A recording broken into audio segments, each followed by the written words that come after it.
ਅਕਾਲ channel ਨੂੰ subscribe ਕਰੋ। ਨਵੀਂ ਵੀਡੀਓਜ਼ ਦੀ ਨੋਟੀਫਿਕੇਸ਼ਨ ਦੇ ਲਈ ਬੈਲ ਆਈਕਨ ਨੂੰ ਕਲਿੱਕ ਕਰਨਾ ਨਾ ਭੁੱਲਣਾ।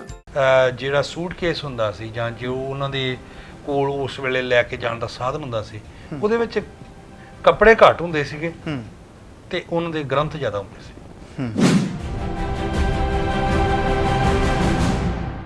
ਇਹ ਤੋਂ ਰਹੱਸ ਕੁਛ ਲੱਗਦੇ ਹੈ।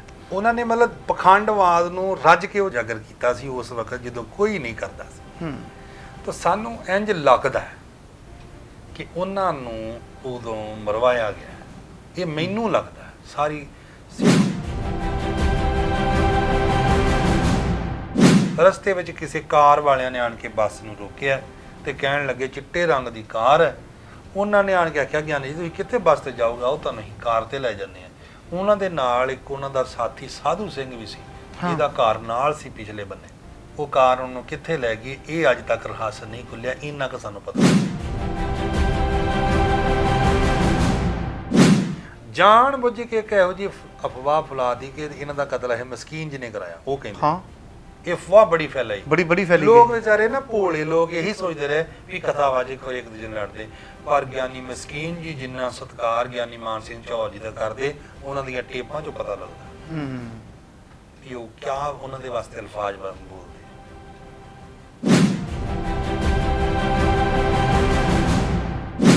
ਤੇ ਘਰ ਵਾਲੀ ਪਾਸੇ ਖਲੋ ਕਹਿੰਦੀ ਜੀ ਗੱਲ ਸੁਣਿਓ ਤੇ ਉੱਚੀ ਸਰ ਕਹਿੰਦੇ ਹਾਂ ਦੱਸ ਦੇ ਕੀ ਆਂਦੀ ਹੈ।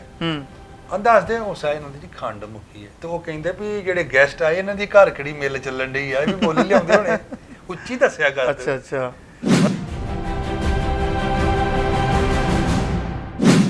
ਮੈਂ ਕਿਹਾ ਮੈਨੂੰ ਉਤਰਾਂ ਸਮਝ ਲਓ ਕਿ ਮੈਂ ਉਹਨਾਂ ਦੇ ਗਿਆਨ ਚੋਂ ਹੀ ਕੁਝ ਲੈਣਾ। ਮੈਨੂੰ ਉਹਨਾਂ ਦੀ ਨਿੱਜੀ ਜ਼ਿੰਦਗੀ ਨਾਲ ਕੋਈ ਮਤਲਬ ਨਹੀਂ ਹੈ, ਉਹ ਕੀ ਕਰਦੇ ਸੀ ਕੀ ਨਹੀਂ ਕਰਦੇ। ਮੈਂ ਕਿਹਾ ਮੈਨੂੰ ਇਹ ਦੱਸੋ ਤੁਸੀਂ ਤੇ ਸ਼ਰਾਬ ਨਹੀਂ ਪੀਂਦੇ ਆਂਦੇ ਨਹੀਂ, ਮੈਂ ਤੁਸੀਂ ਤੇ ਮੀਟ ਨਹੀਂ ਖਾਂਦੇ ਆਂਦੇ ਨਹੀਂ। ਮੈਂ ਕਿਹਾ ਤੁਸੀਂ ਮੈਨੂੰ 5 ਬਾਣੀਆਂ ਜ਼ੁਬਾਨੀ ਸੁਣਾ ਦਿਓ। ਤੋ ਚੁੱਪ ਕਰ ਗਏ। ਮੈਂ ਕਿਹਾ ਯਾਰ ਤੁਸੀਂ ਇੱਕ ਔਗਣ ਦੀ ਗੱਲ ਕਰਕੇ ਤੁਸੀਂ ਸਾਰੇ ਕੰਮ ਤੇ ਮਿੱਟੀ ਨਹੀਂ ਪਾ ਸਕਦੇ। ਦੇਸ਼ ਵਿਦੇਸ਼ ਦੇ ਸਾਰੇ ਹੀ ਦਰਸ਼ਕਾਂ ਦਾ ਤੁਹਾਡੇ ਆਪਣੇ ਸੇਵਕ ਹਰਪ੍ਰੀਤ ਸਿੰਘ ਮਖੂ ਵੱਲੋਂ ਤਹਿ ਦਿਲੋਂ ਸਵਾਗਤ ਹੈ। ਦਰਸ਼ਕੋ, ਤੁਹਾਡੇ ਨਾਲ ਕੀਤੇ ਹੋਏ ਵਾਅਦੇ ਦੇ ਮੁਤਾਬਕ ਦੁਬਾਰਾ ਤੁਹਾਡੀ ਸੇਵਾ ਦੇ ਵਿੱਚ ਹਾਜ਼ਰ ਹੋ ਰਿਹਾ ਹਾਂ, ਕਿਉਂਕਿ ਤੁਹਾਡੇ ਨਾਲ ਵਾਅਦਾ ਕੀਤਾ ਸੀ ਵੀ ਅਗਲੇ ਐਪੀਸੋਡ ਦੇ ਵਿੱਚ ਵੀ ਭਾਈ ਗੁਰਦੀਪ ਸਿੰਘ ਕੁਹਾੜਕਾ ਮੇਰੇ ਨਾਲ ਹੋਣਗੇ ਤੇ ਤਿੰਨਾਂ ਦੇ ਨਾਲ ਗੱਲਾਂ ਬਾਤਾਂ ਕਰਾਂਗੇ। ਥੋੜਾ ਜਿਹਾ ਇਹਨਾਂ ਦੇ ਵਿਸ਼ੇ ਤੋਂ ਹਟ ਕੇ ਇਹਨਾਂ ਦੀਆਂ ਉਹਨਾਂ ਸੇਵਾਵਾਂ ਵੱਲ ਜਿਹੜੀਆਂ ਖਿਆਲਾਂ ਦੇ ਵਿੱਚ ਆਈਆਂ ਤੇ ਉਹਨੂੰ ਇੱਕ ਅਸਲੀ ਰੰਗਤ ਦੇਣ ਦਾ ਯਤਨ ਕੀਤਾ। ਆਓ ਜਾਣਦੇ ਹਾਂ ਗਿਆਨੀ ਮਾਨ ਸਿੰਘ ਝੌਰ ਜੀ ਦੇ ਜੀਵਨ ਬਾਰੇ, ਵੀ ਆਖਰਕਾਰ ਗਿਆਨੀ ਮਾਨ ਸਿੰਘ ਝੌਰ ਦਾ ਜੀਵਨ ਕੈਸਾ ਸੀ, ਕਿੱਥੋਂ ਵਿੱਦਿਆ ਪ੍ਰਾਪਤ ਕੀਤੀ, ਇੰਨਾ ਗਿਆਨ ਆਪਣੇ ਕੋਲ ਕਿਵੇਂ ਇਕੱਠਾ ਕਰ ਲਿਆ, ਇੰਨੀਆਂ ਭਾਸ਼ਾਵਾਂ ਦੇ ਗਿਆਤਾ ਸਨ। ਆਓ ਇਸ ਪੂਰੇ ਮਾਮਲੇ ਦੀ ਆਪਾਂ ਜਾਣਕਾਰੀ ਲੈਂਦੇ ਹਾਂ। ਮੇਰੇ ਨਾਲ ਨੇ ਭਾਈ ਗੁਰਦੀਪ ਸਿੰਘ ਕੁਹਾੜਕਾ। ਆਓ ਸਭ ਤੋਂ ਪਹਿਲਾਂ ਪ੍ਰੋਗਰਾਮ ਦੇ ਵਿੱਚ ਜਿਉ ਆਇਆਂ ਆਖਦੇ ਹਾਂ। ਵੀਰ ਜੀ ਵਾਹਿਗੁਰੂ ਜੀ ਕਾ ਖਾਲਸਾ, ਵਾਹਿਗੁਰੂ ਜੀ ਕੀ ਫਤਿਹ। ਮੈਂ ਦਰਸ਼ਕਾਂ ਦੇ ਨਾਲ ਵਾਅਦਾ ਕੀਤਾ ਸੀ ਕਿ ਅਗਲੇ ਪ੍ਰੋਗਰਾਮ ਦੇ ਵਿੱਚ ਵੀ ਭਾਈ ਗੁਰਦੀਪ ਸਿੰਘ ਕੁਹਾੜਕਾ ਮੇਰੇ ਨਾਲ ਹੋਣਗੇ। ਭਾਈ ਸਾਹਿਬ ਇੱਕ ਜਾਣਕਾਰੀ ਦਿਓ, ਜਦੋਂ ਅਸੀਂ ਗਿਆਨੀ ਮਾਨ ਸਿੰਘ ਝੌਰ ਦੀ ਗੱਲਬਾਤ ਕਰਦੇ ਹਾਂ, ਅਨੇਕਾਂ ਭਾਸ਼ਾਵਾਂ ਦਾ ਗਿਆਨ ਹੈ, ਅਨੇਕਾਂ ਗ੍ਰੰਥਾਂ ਦਾ ਗਿਆਨ ਹੈ, ਕੋਈ ਵੱਡੀਆਂ ਪੁਰਾਣੀਆਂ ਸੰਸਥਾਵਾਂ ਨੇ ਕਿਸੇ ਨੇ ਦਾਅਵਾ ਨਹੀਂ ਕੀਤਾ ਵੀ ਇਹ ਸਾਡੇ ਕੋਲੋਂ ਪੜ੍ਹਦੇ ਰਹੇ ਹੈ ਜਾਂ ਸਾਡੇ ਸਟੂਡੈਂਟ ਰਹੇ ਹੈ? ਨਾ, ਅੱਜ ਤੱਕ ਇਹ ਨਹੀਂ ਪਤਾ ਲੱਗਾ ਵੀ ਉਹਨਾਂ ਦਾ ਉਸਤਾਦ ਕੌਣ ਹੈ। ਨਹੀਂ ਪਤਾ ਲੱਗਾ ਅਜੇ ਤੱਕ। ਉਹਨਾਂ ਦੇ ਬੇਟੇ ਨੇ ਕੀ ਦੱਸਿਆ? ਮੈਨੂੰ ਪਤਾ ਵੀ ਉਹ ਜੇ ਮੁਸਲਮਾਨ ਕੋਈ ਗਿਆਨਵਾਨ ਮਿਲ ਗਿਆ ਤੇ ਉਹਦੇ ਕੋਲ ਉਹਨਾਂ ਨੇ ਮੈਨੂੰ 10 ਕੁਝ, ਜੇ ਕੋਈ ਸਿੱਖ ਮਿਲ ਗਿਆ ਉਹਨੂੰ ਉਹਨਾਂ 10 ਕੁਝ, ਮਤਲਬ ਹਰੇਕ ਉਸ ਥਾਂ ਤੋਂ ਉਹਨਾਂ ਨੇ ਸਿੱਖਿਆ ਜਿੱਥੋਂ ਕੁਝ ਲੱਭਦਾ। ਉਹ ਤਾਂ ਆਪਣੇ ਟੇਪਾਂ 'ਚ ਵੀ ਕਹਿੰਦੇ ਕਿ ਮੈਂ ਫਲਾਣੇ ਥਾਂ ਤੋਂ ਪੜ੍ਹਦਾ ਰਿਹਾ। ਅੱਛਾ, ਉਹ ਟੇਪਾਂ 'ਚ ਵੀ ਦੱਸਦੇ ਨੇ। ਬਹੁਤ ਸਾਰੇ ਮੁਸਲਮਾਨਾਂ ਦੇ ਉਸਤਾਦਾਂ ਦੇ ਨਾਮ ਵੀ ਲੈਂਦੇ ਨੇ। ਬਹੁਤ ਸਾਰੇ ਹਿੰਦੂ ਜਿਹੜੇ ਹੋਏ ਨੇ ਮੰਦਰਾਂ ਦੇ ਵਿੱਚ ਪੁਜਾਰੀ, ਉਹਨਾਂ ਕੋਲ ਲੈਂਦੇ ਨੇ ਕਿ ਮੈਂ ਆਹ ਵਿਦਿਆ, ਉਹ ਕਹਿੰਦੇ ਰਮਾਇਣ ਉੱਥੋਂ ਪੜ੍ਹੀ, ਕੁਰਾਨ ਸ਼ਰੀਫ ਮੈਂ ਉੱਥੋਂ ਪੜ੍ਹੀ। ਇਸ ਤਰ੍ਹਾਂ ਦੱਸਦੇ ਨੇ ਉਹ ਜੀ ਵੀ ਇਹ ਨਹੀਂ ਵੀ ਸਿੱਖ ਧਰਮ ਦਾ ਗਿਆਨ ਸੀ, ਉਹਨਾਂ ਨੂੰ ਹਰੇਕ ਧਰਮ ਦਾ ਗਿਆਨ ਸੀ। ਉਹਨਾਂ ਦੇ ਕੈਸੇਟ ਸੁਣ ਕੇ ਤੁਹਾਨੂੰ ਕੈਸਟਾਂ ਤੋਂ ਕੀ ਅੰਦਾਜ਼ਾ ਲੱਗਾ? ਹੋਰ ਕੈਸਟ ਦੇ ਵਿੱਚੋਂ ਨਵਾਂ ਕੀ ਲੱਭਿਆ ਜਿਹਦੇ ਤੋਂ ਤੁਹਾਨੂੰ ਹੋਰ ਜਾਣਕਾਰੀ? ਇੱਕ ਤਾਂ ਗਿਆਨ ਦਾ ਵਿਸ਼ਾ ਤੇ ਇੱਕ ਵੱਖਰਾ ਆ ਗਿਆ, ਉਹਨਾਂ ਦੀ ਪਰਸਨਲ ਲਾਈਫ ਨਾਲ ਜੁੜੀਆਂ ਹੋਈਆਂ ਚੀਜ਼ਾਂ, ਜਿਵੇਂ ਐਜੂਕੇਸ਼ਨ ਨੂੰ ਲੈ ਕੇ, ਲਾਈਫ ਸਟਾਈਲ ਨੂੰ ਲੈ ਕੇ ਜਾਂ ਹੋਰਾਂ ਚੀਜ਼ਾਂ ਨੂੰ ਲੈ ਕੇ, ਹੋਰ ਉਹਨਾਂ ਦੇ ਕੈਸਟਸ ਦੇ ਵਿੱਚੋਂ ਕੀ ਲੱਭਾ? ਮੈਨੂੰ ਉਹਨਾਂ ਦੇ ਬਾਰੇ 'ਚ ਇਹ ਲੱਗਾ ਕਿ ਇੰਨੀ ਵਿਦਿਆ ਜਿਹੜੀ ਨਾ ਪੜ੍ਹ ਕੇ ਤੇ ਵੈਸੇ ਨਹੀਂ ਆ ਸਕਦੀ। ਮੈਨੂੰ ਤੇ ਇਹ ਲੱਗਾ ਵੀ ਜਿਸ ਤਰ੍ਹਾਂ ਦਾ ਉਹਨਾਂ ਦਾ ਨਾ ਪੜ ਪਾਟਾ ਕਹਿ ਲਈਏ, ਜਿਹਨੂੰ ਪੰਜਾਬੀ 'ਚ ਕਹਿੰਦੇ ਆਪਾਂ, ਵੀ ਬ੍ਰਹਮ ਅਵਸਥਾ ਕਹਿ ਸਕਦੇ ਵੀ ਸਿੱਧੀ ਡਾਊਨਲੋਡ ਹੀ ਹੁੰਦੀ ਸੀ ਉਹਨਾਂ ਦੇ ਅੰਦਰ ਜਦੋਂ ਕਥਾ ਕਰਦੇ ਸੀ। ਵੀ ਇੱਕ ਤੇ ਪੜ੍ਹੀ ਹੁੰਦੀ ਨਾ ਵਿਦਿਆ ਵੀ ਮੈਂ ਇੰਨਾ ਬੋਲਣਾ, ਇੰਨਾ ਕੁ ਬੋਲਣਾ। ਜਿਵੇਂ ਮਸਕੀਨ ਜੀ ਬੋਲਦਿਆਂ ਕਿੰਨਾ ਕੁਝ ਗਿਣ ਜਾਂਦੇ ਆ। ਇਹ ਕੋਈ ਤੇ ਇੰਜ ਕਿਤਾਬਾਂ 'ਚ ਥੋੜੀ ਲਿਖਿਆ ਹੁੰਦਾ, ਇਹ ਤੇ ਇੰਜ ਨਾਲ ਦੀ ਨਾਲ ਹੀ ਅੰਦਰ ਖਿਆਲ ਪੈਦਾ ਹੁੰਦੇ ਨੇ ਤੇ ਚੱਲਦਾ। ਦੂਸਰੀ ਗੱਲ ਮੈਂ ਪਿੰਡ ਦੇ ਵਿੱਚੋਂ ਸੁਣਿਆ ਬਜ਼ੁਰਗਾਂ ਕੋਲੋਂ, ਕਹਿੰਦੇ ਵੀ ਉਹਨਾਂ ਦੇ ਬੁੱਲ ਹਮੇਸ਼ਾ ਹਿਲਦੇ ਰਹਿੰਦੇ ਸੀ। ਇਹ ਪਿੰਡ ਦੇ ਲੋਕਾਂ ਨੇ ਦੱਸਿਆ? ਪਿੰਡ ਦੇ ਲੋਕਾਂ ਦੱਸਿਆ ਵੀ ਇਹਨਾਂ ਨੇ ਮਤਲਬ ਕਰਦੇ ਸੀ ਵੀ ਉਹ ਤੜਕੇ ਤੋਂ ਲੈ ਕੇ ਰਾਤ ਤੱਕ ਕੁਝ ਨਾ ਕੁਝ ਪੜ੍ਹਦੇ ਵੀ ਰਹਿੰਦੇ ਸੀ। ਮਤਲਬ ਮੇਰੇ ਕੋਲ ਵੀ ਉਹਨਾਂ ਦੇ ਗ੍ਰੰਥ ਪੁਰਾਣੇ ਜਿਹੜੇ ਉਹਨਾਂ ਦੇ ਹੱਥ ਦੇ ਖਰੀਦੇ ਹੋਏ ਪਏ ਨੇ, ਜਿਹਦੇ ਦਰਪਣ ਆ, ਗੁਰੂ ਗ੍ਰੰਥ ਸਾਹਿਬ ਦਰਪਣ, ਜਿਹੜਾ ਹਮੇਸ਼ਾ ਉਹਨਾਂ ਦੇ ਨਾਲ ਹੁੰਦਾ ਸੀ ਜੀ। ਇੱਕ ਬਹੁਤ ਵੱਡੀ ਗੱਲ ਹੈ ਕਿ ਉਹਨਾਂ ਦੇ ਜਿਹੜਾ ਸੂਟਕੇਸ ਹੁੰਦਾ ਸੀ ਜਾਂ ਜੋ ਉਹਨਾਂ ਦੇ ਕੋਲ ਉਸ ਵੇਲੇ ਲੈ ਕੇ ਜਾਣ ਦਾ ਸਾਧਨ ਹੁੰਦਾ ਸੀ, ਉਹਦੇ ਵਿੱਚ ਕੱਪੜੇ ਘੱਟ ਹੁੰਦੇ ਸੀਗੇ ਤੇ ਉਹਨਾਂ ਦੇ ਗ੍ਰੰਥ ਜ਼ਿਆਦਾ ਹੁੰਦੇ ਸੀ। ਉਹ ਆਪਣੇ ਨਾਲ ਲੈ ਕੇ ਜਾਂਦੇ ਸੀ। ਜਿਵੇਂ ਤੁਸੀਂ ਦੱਸਿਆ ਵੀ ਪਿੰਡ ਦੇ ਵਿੱਚੋਂ ਕੁਝ ਗੱਲਾਂ ਪਤਾ ਲੱਗੀਆਂ, ਕੁਝ ਉਹਨਾਂ ਦੀਆਂ ਕੈਸੇਟਸ ਦੇ ਵਿੱਚੋਂ ਲੱਗੀਆਂ, ਕੁਝ ਉਹਨਾਂ ਦੇ ਬੇਟੇ ਦੇ ਦੱਸੀਆਂ। ਉਹਨਾਂ ਦੇ ਬੇਟੇ ਨੇ ਤੁਹਾਨੂੰ ਇਹ ਨਹੀਂ ਦੱਸਿਆ ਵੀ ਉਹ ਉਹਨਾਂ ਦੇ ਪਿਤਾ ਜੀ ਨਾਲ ਉਹਨਾਂ ਦਾ ਵਿਛੋੜਾ ਕਿਸ ਉਮਰ ਦੇ ਲਾਗੇ ਤਾਗੇ ਪਿਆ ਸੀ? ਇਸ ਵਿਸ਼ੇ ਤੇ ਮੇਰੀ ਉਹਨਾਂ ਨਾਲ ਗੱਲ ਨਹੀਂ ਹੋਈ। ਉਹ ਇੱਕ ਗੱਲ ਜ਼ਰੂਰ ਕਹਿੰਦੇ ਕਿ ਅਸੀਂ ਆਪਣੇ ਪਿਤਾ ਜੀ ਨੂੰ ਘਰ ਬਹੁਤ ਘੱਟ ਵੇਖਿਆ, ਹਮੇਸ਼ਾ ਪ੍ਰਚਾਰ ਤੇ ਰਹਿੰਦੇ ਸੀ, ਕਿਤੇ ਆਉਂਦੇ ਸੀ ਬਸ, ਘਰ ਕਿਤੇ ਹੀ ਆਉਂਦੇ ਸੀਗੇ। ਅਕਸਰ ਉਹ 2-2 ਸਾਲ 3-3 ਸਾਲ ਬਾਹਰ ਦੌਰਿਆਂ ਤੇ ਰਹਿੰਦੇ ਸੀ। ਉਹਨਾਂ ਦੀ ਡੈਥ ਬਾਰੇ ਅੱਜ ਤੱਕ ਕੀ ਗੱਲਾਂ ਕਲੀਅਰ ਹੋ ਸਕੀਆਂ ਨੇ? ਅੱਜ ਤੱਕ ਉਹਨਾਂ ਦੀ ਡੈਥ ਬਾਰੇ ਰਹੱਸਿਆ ਭਈ ਉਹਨਾਂ ਨੂੰ ਕਿਸੇ ਨੇ ਕਤਲ ਕੀਤਾ ਕਿ ਜਾਂ ਉਹਨਾਂ ਦਾ ਐਕਸੀਡੈਂਟ ਹੋਇਆ। ਜਿਵੇਂ ਕਈ ਕੈਸੇਟ ਦੇ ਵਿੱਚ ਸਿੱਧਾ ਹੀ ਨਿਰੰਕਾਰੀਆਂ ਬਾਰੇ ਜਾਂ ਹੋਰਾਂ ਬਾਰੇ ਸਿੱਧਾ ਹੀ ਸੀ, ਇਹ ਤੋਂ ਕੁਝ ਸ਼ੰਕੇ ਹੋ ਸਕਦੇ ਨੇ? ਸ਼ੰਕੇ ਤਾਂ ਸਾਨੂੰ ਪੈਦਾ ਹੁੰਦੇ, ਇਹ 'ਚ ਕੋਈ ਦੋ ਰਾਏ ਨਹੀਂ। ਇੱਕੋ ਵਾਹਦ ਕਥਾਵਾਚਕ ਗਿਆਨੀ ਮਾਨ ਸਿੰਘ ਚੌਰ ਸੀ। 79 ਦੇ ਵਿੱਚ ਖੁੱਲ੍ਹੇਆਮ ਦਿੱਲੀ ਬੰਗਲਾ ਸੀਸਗੰਜ ਸਾਹਿਬ ਦੀ ਸਟੇਜ ਤੋਂ ਨਿਰੰਕਾਰੀਆਂ ਦੇ ਵਰਖਲਾਫ ਉਹਨਾਂ ਨੇ ਬੋਲਿਆ, ਜਿਹੜਾ ਕੈਸਟ ਵਿੱਚ ਵੀ ਮੌਜੂਦ ਆ ਜੀ। ਮੈਂ ਉਹ ਤੁਹਾਨੂੰ ਸੁਣਾ ਸਕਦਾ। ਵਰਖਲਾਫ ਮੀਨਜ਼ ਇੱਦਾਂ ਨਹੀਂ ਕਿ ਕੋਈ ਗਾਲਾਂ ਗਲੋਚਾਂ ਕੀਤੀਆਂ ਨਾ, ਉਹਨਾਂ ਨੇ ਬਹੁਤ ਤਰੀਕੇ ਨਾਲ ਸਮਝਾਇਆ ਕਿ ਨਿਰੰਕਾਰੀਆ ਬਾਬਾ ਕਹਿੰਦਾ ਕਿ ਆਓ ਤੁਹਾਨੂੰ ਰੱਬ ਵਿਖਾਵਾਂ। ਕਹਿੰਦੇ ਮੈਂ ਗਿਆ ਵਾਂ ਨਿਰੰਕਾਰੀਆ ਬਾਬੇ ਕੋਲ, ਇਸ ਤਰ੍ਹਾਂ ਬੋਲਦੇ ਆ ਉਹ। ਤੇ ਕਹਿੰਦੇ ਉਹ ਕਹਿੰਦੇ ਮੈਂ ਰਿਹਾ ਉਹਦੇ ਕੋਲ ਕਾਫੀ ਦਿਨ, ਮੈਂ ਬੜੇ ਪੋਚੇ ਫੇਰੇ, ਬੜੀ ਸੇਵਾ ਕੀਤੀ ਏ। ਤੇ ਕਹਿੰਦੇ ਇੱਕ ਦਿਨ ਸੇਵਾ ਤੋਂ ਖੁਸ਼ ਹੋ ਕੇ ਆਂਦੇ ਆ ਮਾਨਸਿਆ ਤੈਨੂੰ ਰੱਬ ਦਿਖਾਵਾਂ। ਤੇ ਕਹਿੰਦੇ ਮੈਂ ਕਿਹਾ ਬੜੀ ਮੈਨੂੰ ਖੁਸ਼ੀ ਹੋਈ ਅੱਜ ਰੱਬ ਦਿਖਾਉਣਾ ਬਾਬੇ ਗੁਰਬਚਨ ਸੋਹਣੇ, ਕੀ ਨਾ ਹੀ ਉਹਦਾ ਸ਼ਾਇਦ। ਤੇ ਕਹਿੰਦੇ ਮੈਨੂੰ ਉਹਦੀ ਇੱਕ ਹੱਥ ਤਾਂ ਕਰ, ਕਹਿੰਦੇ ਮੈਂ ਤਾਂ ਕਰ ਲਿਆ, ਕਿ ਦੂਜਾ ਠਾਂ ਕਰ, ਕਹਿੰਦੇ ਮੈਂ ਠਾਂ ਕਰ ਲਿਆ। ਤੇ ਕਹਿੰਦੇ ਵਿੱਚ ਵੇਖ, ਕਹਿੰਦੇ ਮੈਂ ਕਿਹਾ ਜੀ ਵਿੱਚ ਤੇ ਕੱਖ ਵੀ ਨਹੀਂ। ਤੇ ਕਹਿੰਦੇ ਬਸ ਇਹੋ ਹੀ ਰੱਬ ਹੀ ਕਹਿੰਦੇ। ਤੇ ਕਹਿੰਦੇ ਮੈਂ ਆਖਿਆ ਜਾ ਮਾਨਸਿਆ, ਜੇ ਕਿਤੇ ਆ ਹੀ ਗੱਲ ਸੀ ਤੇ ਮੈਂ ਰੱਖੀਆਂ ਮੱਝਾਂ ਗਾਵਾਂ। 2 ਪੈਰ ਅੱਗੇ ਹੁੰਦੇ ਨੇ, 2 ਅੱਗੇ ਪਿੱਛੇ ਹੁੰਦੇ ਨੇ, ਵਿਚਕਾਰ ਉਹਨਾਂ ਦੇ ਵੀ ਕੱਖ ਨਹੀਂ ਹੁੰਦਾ। ਉਹ ਤੇ ਫਿਰ ਵੀ ਦੁੱਧ ਦੇ ਦਿੰਦੀਆਂ ਤੇ ਕੁਝ ਪ੍ਰਾਪਤ ਹੁੰਦਾ। ਤੇ ਮਾਨਸਿਆ ਤੂੰ ਐਵੇਂ ਇੱਥੇ ਝੱਕ ਮਾਰਦਾ ਫਿਰਦਾ। ਕਹਿੰਦੇ ਮੈਂ ਵਾਪਸ ਆ ਗਿਆ। ਇਹੋ ਜਿਹੀਆਂ ਗੱਲਾਂ ਉਹਨਾਂ ਨੇ, ਇਹ ਤੋਂ ਰਹੱਸ ਕੁਝ ਲੱਗਦੇ ਆ। ਉਹਨਾਂ ਨੇ ਮਤਲਬ ਪਖੰਡਵਾਦ ਨੂੰ ਰੱਜ ਕੇ ਉਜਾਗਰ ਕੀਤਾ ਸੀ ਉਸ ਵਕਤ ਜਦੋਂ ਕੋਈ ਨਹੀਂ ਕਰਦਾ ਸੀ। ਤਾਂ ਸਾਨੂੰ ਇੰਜ ਲੱਗਦਾ ਕਿ ਉਹਨਾਂ ਨੂੰ ਉਦੋਂ ਮਰਵਾਇਆ ਗਿਆ। ਇਹ ਮੈਨੂੰ ਲੱਗਦਾ ਸਾਰੀ ਸਿੱਖ, ਕਿਉਂਕਿ ਤੁਸੀਂ ਕਾਫੀ ਉਹਨਾਂ ਦੇ ਬਾਰੇ ਖੋਜ ਕਰਦੇ ਰਹੇ ਹੋ, ਉਹਨਾਂ ਦੇ ਬਾਰੇ ਦਿਮਾਗ ਕਾਫੀ ਜੋ ਮੈਨੂੰ ਜੋ ਖੋਜ ਤੋਂ ਪਤਾ ਲੱਗਾ, ਉਸ ਵਕਤ ਜਿਹੜੇ ਭਾਈ ਬਲਵੀਰ ਸਿੰਘ ਜੀ ਸ਼੍ਰੋਮਣੀ ਰਾਗੀ ਚਲਾਣਾ ਕਰ ਗਏ ਨੇ ਨਾ, ਇਹ ਮੌਕੇ ਦੇ ਗਵਾਹ ਨੇ। ਉਹ ਕਹਿੰਦੇ ਵੀ ਦਿੱਲੀ ਕਥਾ ਕਰਨ ਤੋਂ ਬਾਅਦ ਜਿੱਥੋਂ ਤੱਕ ਮੇਰੀ ਖੋਜ ਗਾਂਹ ਜਾਂਦੀ ਰਹੀ ਦਿੱਲੀ ਦੀਆਂ ਸੰਗਤਾਂ ਤੱਕ ਵੀ ਬਜ਼ੁਰਗ ਜਿਹੜੀਆਂ ਉਦੋਂ ਆਉਂਦੀਆਂ ਹੁੰਦੀਆਂ ਸੀ, ਬਹੁਤ ਪੁਰਾਣੇ ਬਜ਼ੁਰਗਾਂ ਨੂੰ ਮੈਂ ਪੁੱਛਿਆ, ਉਹ ਕਹਿੰਦੇ ਲਾਸਟ ਕਥਾ ਉਹਨਾਂ ਨੇ ਸੀਸਗੰਜ ਸਾਹਿਬ ਕੀਤੀ ਹੈ। ਉਹੋ ਹੀ ਕੀਤੀ ਹੈ ਜਿਹੜੀ ਮੈਂ ਤੁਹਾਨੂੰ ਗੱਲ ਦੱਸ ਰਿਹਾ। ਉਹਨਾਂ ਉਹ ਮਹੀਨਾ ਕਥਾ ਚੱਲਦੀ ਸੀ ਸੀਸਗੰਜ ਸਾਹਿਬ। ਅਲੋਪ ਕਿਹੜੇ ਸੰਨ ਦੇ ਵਿੱਚ ਹੋਈ ਵੀ ਲੱਭੀ ਨਹੀਂ? 79 ਦੇ ਵਿੱਚ ਹੀ। 79 ਚ 78 ਕਾਂਡ ਵਾਪਰਦਾ। 79 ਦਾ ਨਹੀਂ, 78 ਤੋਂ ਅੱਗੇ ਹੋਇਆ ਨਾ। 78 ਤੋਂ ਅੱਗੇ ਹੋ ਗਿਆ ਨਾ। 78 ਕਾਂਡ ਵਾਪਰ ਗਿਆ। ਤੇ 79 ਚ ਉਹ ਖੁੱਲ ਕੇ ਬੋਲਦੇ ਸੀ। 79 ਦੇ ਵਿੱਚ ਉਹਨਾਂ ਦਾ ਪ੍ਰੋਗਰਾਮ ਸੀ ਬਟਾਲੇ। ਇਸ਼ਤਿਹਾਰ ਵੀ ਜੋ ਪੁਰਾਣਾ ਪਿਆ ਸਾਡੇ ਕੋਲ ਬਟਾਲੇ ਵਾਲਾ। ਉਹ ਕਹਿੰਦੇ ਕਿ ਬਟਾਲੇ ਉਹਨਾਂ ਨੇ ਪਹੁੰਚਣਾ ਸੀ, ਪਰ ਉੱਥੋਂ ਦਿੱਲੀੋਂ ਬੱਸੇ ਬੈਠੇ ਨੇ, ਜੋ ਤਹਿਕੀਕਾਤ ਪਤਾ ਲੱਗਾ ਬੱਸ ਦੇ ਸੰਗਤ ਨੇ ਬਿਠਾਤਾ। ਰਸਤੇ ਵਿੱਚ ਕਿਸੇ ਕਾਰ ਵਾਲਿਆਂ ਨੇ ਆਣ ਕੇ ਬੱਸ ਨੂੰ ਰੋਕਿਆ ਤੇ ਕਹਿਣ ਲੱਗੇ ਚਿੱਟੇ ਰੰਗ ਦੀ ਕਾਰ ਹੈ। ਉਹਨਾਂ ਨੇ ਆਣ ਕੇ ਆਖਿਆ ਗਿਆਨੀ ਜੀ ਤੁਸੀਂ ਕਿੱਥੇ ਬੱਸ ਤੇ ਜਾਓਗੇ, ਉਹ ਤੁਹਾਨੂੰ ਅਸੀਂ ਕਾਰ ਤੇ ਲੈ ਜਾਂਦੇ ਆ। ਉਹਨਾਂ ਦੇ ਨਾਲ ਇੱਕ ਉਹਨਾਂ ਦਾ ਸਾਥੀ ਸਾਧੂ ਸਿੰਘ ਵੀ ਸੀ, ਜਿਹਦਾ ਘਰ ਨਾਲ ਸੀ ਪਿਛਲੇ ਬੰਨੇ ਇਸ ਚੌਰ ਪਿੰਡ 'ਚ ਹੀ। ਹਾਂਜੀ, ਇਹ ਦੋ ਸ਼ਖਸ ਸੀਗੇ ਜਿਹੜੇ ਚਿੱਟੀ ਕਾਰ ਦੇ ਵਿੱਚ ਕਿਸੇ ਦੇ ਕਹਿਣ ਤੇ ਬੈਠੇ ਨੇ। ਉਹ ਕਾਰ ਉਹਨੂੰ ਕਿੱਥੇ ਲੈ ਗਈ ਇਹ ਅੱਜ ਤੱਕ ਰਹੱਸ ਨਹੀਂ ਖੁੱਲਿਆ, ਇੰਨਾ ਕੁ ਸਾਨੂੰ ਪਤਾ ਲੱਗਾ। ਨਹੀਂ ਇਹ ਕਿੱਥੋਂ ਲੱਗਿਆ ਪਤਾ? ਇਹ ਭਾਈ ਬਲਬੀਰ ਸਿੰਘ ਸ਼੍ਰੋਮਣੀ ਰਾਗੀ ਜਿਹੜੇ, ਹਾਂ, ਉਹਨਾਂ ਨੇ ਵੀ ਦੱਸਿਆ, ਤੇ ਦਿੱਲੀ ਦੀ ਕੁਝ ਸੰਗਤ ਜਿਹੜੇ ਬਜ਼ੁਰਗ ਅਵਸਥਾ ਵਿੱਚ ਸੀਗੇ ਉਹ ਸੀਸਗੰਜ ਸਾਹਿਬ ਦੀ, ਉਹਨਾਂ ਕੋਲ ਵੀ ਪਤਾ ਕੀਤਾ। ਅੱਛਾ, ਇਹਨਾਂ ਨੇ ਦਿੱਲੀ ਤੋਂ ਬਾਅਦ ਪ੍ਰੋਗਰਾਮ ਕਰਨਾ ਸੀ ਬਟਾਲੇ। ਤੇ ਅਫਵਾਹਾਂ ਕੀ ਫਲਾਈਆਂ ਇਹ ਵੀ ਤੁਹਾਨੂੰ ਮੈਂ ਹੁਣ ਅਗਲਾ ਗੱਲ ਵੀ ਦੱਸਾਂ। ਜਾਣ ਬੁੱਝ ਕੇ ਇੱਕ ਇਹੋ ਜਿਹੀ ਅਫਵਾਹ ਫੈਲਾਤੀ ਕਿ ਇਹਨਾਂ ਦਾ ਕਤਲ ਹੈ ਮਸਕੀਨ ਜੀ ਨੇ ਕਰਾਇਆ, ਉਹ ਕਹਿੰਦੇ। ਹਾਂ, ਇਹ ਅਫਵਾਹ ਬੜੀ ਫੈਲਾਈ, ਬੜੀ ਫੈਲੀ ਲੋਕ ਗਈ। ਵਿਚਾਰੇ ਨਾ ਭੋਲੇ ਲੋਕ ਇਹੀ ਸੋਚਦੇ ਰਹੇ ਵੀ ਕਥਾਵਾਚਕ ਹੋਰ ਇੱਕ ਦੂਜੇ ਨੂੰ ਲੜਦੇ, ਪਰ ਗਿਆਨੀ ਮਸਕੀਨ ਜੀ ਜਿੰਨਾ ਸਤਿਕਾਰ ਗਿਆਨੀ ਮਾਨ ਸਿੰਘ ਚੌਰ ਜੀ ਦਾ ਕਰਦੇ, ਉਹਨਾਂ ਦੀਆਂ ਟੇਪਾਂ 'ਚੋਂ ਪਤਾ ਲੱਗਦਾ ਵੀ ਉਹ ਕਿਆ ਉਹਨਾਂ ਦੇ ਵਾਸਤੇ ਅਲਫਾਜ਼ ਬੋਲਦੇ ਆ। ਹਾਂਜੀ, ਤਾਂ ਇਹ ਪ੍ਰਚਾਰ ਬਹੁਤ ਹੋਇਆ ਸੀ। ਹਾਂ, ਬਹੁਤ ਹੋਇਆ ਸੀ। ਇਹ ਜਾਣ ਕੇ ਦਿਸ਼ਾ ਮੋੜਨ ਵਾਸਤੇ ਵੀ ਕੋਈ ਇਹ ਬੰਨੇ ਤੁਰੇ ਹੀ ਨਾ, ਵੀ ਇੱਕ ਪ੍ਰਚਾਰਕ ਖਤਮ ਕਰਤਾ, ਦੂਜੇ ਤੋਂ ਵਿਸ਼ਵਾਸ ਉੱਠ ਜੇ, ਦੂਜੇ ਤੋਂ ਵਿਸ਼ਵਾਸ ਛੁੱਟ ਜੇ, ਪ੍ਰਚਾਰਕਾਂ ਨੂੰ ਆਪਸ ਵਿੱਚ ਲੜਾਉਣ ਦੀ ਖਾਤਰ ਇਹ ਕੁਝ ਹੋਇਆ।